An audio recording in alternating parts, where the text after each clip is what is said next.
In the 139th Psalm, we find these words, "O Lord, you have searched me, and you know me."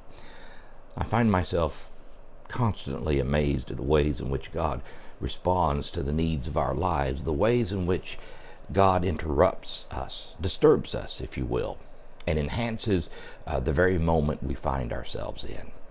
It is the way that God speaks to us, the very word that both comforts us and confronts us all at the same time. The manner in which God reminds us of God's ongoing presence in our lives, even the routine and the monotonous nature of life. It was Peter Marshall who once said, "If God does not enter your kitchen, there is something wrong with your kitchen. If you can't take God into your recreation, there's something wrong with your play." What we need most these days is the God of the humdrum, the commonplace, the everyday. We need to discover, Peter Marshall says, fresh and anew, the presence of God in our daily lives. This week I happened to remember a couple of people who were part of my first church here in Bardstown.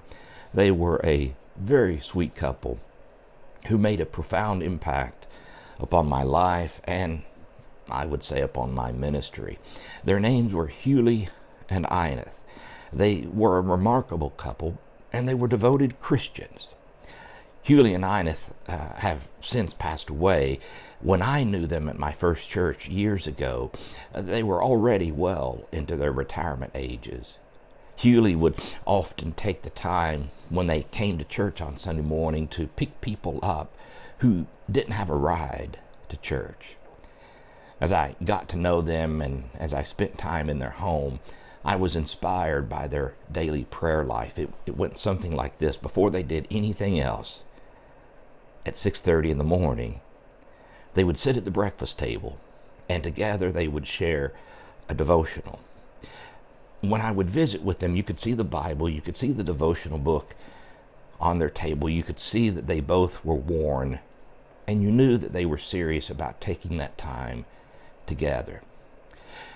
They were the kind of people whom, if you wanted somebody to pray for you, you asked Hewley and Ineth. And the church knew that. Their prayer time was a priority of the day.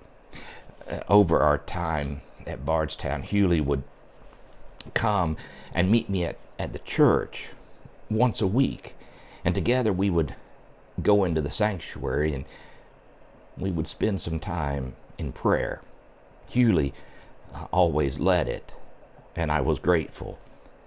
But I remember that time that we spent together. I'm grateful to God for the moments to reflect and to remember Hewley and Ineth. It was just what I needed this week to encourage me, to inspire me, maybe even to challenge me as I go about my task this week. I think that's what we discover about God, isn't it? That in ways that we cannot understand, God knows just what we need and just when we need it.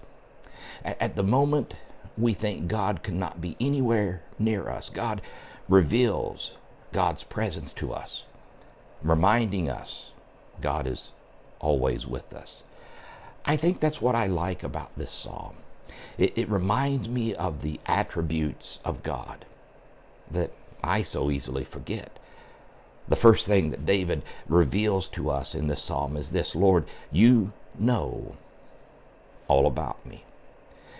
I don't know about you. When I hear that, Lord, you know all about me, I'm both encouraged and comforted and both frightened at the same time.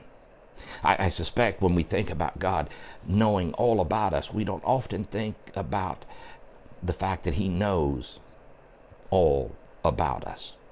After all, there are those things that I don't really want God to know. And that's where our minds often turn first. Those things I don't want God to know about me. I don't want God to know about that Sunday that I forgot to give my offering to the church and ended up using it instead to buy something for myself later in the week. I don't want God to know about the anger that was mine when I was driving in traffic the other day. I don't want God to know about some of the thoughts I've been having. Perhaps we think, even if we assume wrongly, that our thoughts are ours alone and not the domain of anyone else, especially God. But if that is all we hear in this psalm, we've missed a great truth. You see, God does know all about us. But that means God knows not just my faults, or my failures, or my shortcomings, or my sins. God also knows my dreams, my fears, my hurts. God knows my silent cries. I wonder, do I really understand how it all takes place? How God, in God's wisdom, knows each of us better than we know ourselves? Well, the truth is, I don't. And I don't think we will ever know that fully. But maybe we can be encouraged today by the words of this psalm. Lord, you have searched me, and you know me. I'm glad that we have a God who knows us and who knows our very needs, our deepest cries, and the places we need to be challenged.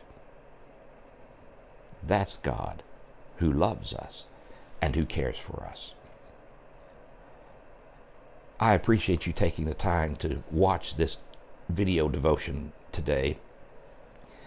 I hope that you'll join us at the church called Emmanuel this Sunday morning as we gather for a time of worship. It is always a very special time, a very meaningful time, but more importantly, a time when we enter into God's presence. God meets us where we are, and we worship the living God. Will you join me? I hope to see you then. May God bless you today and every day.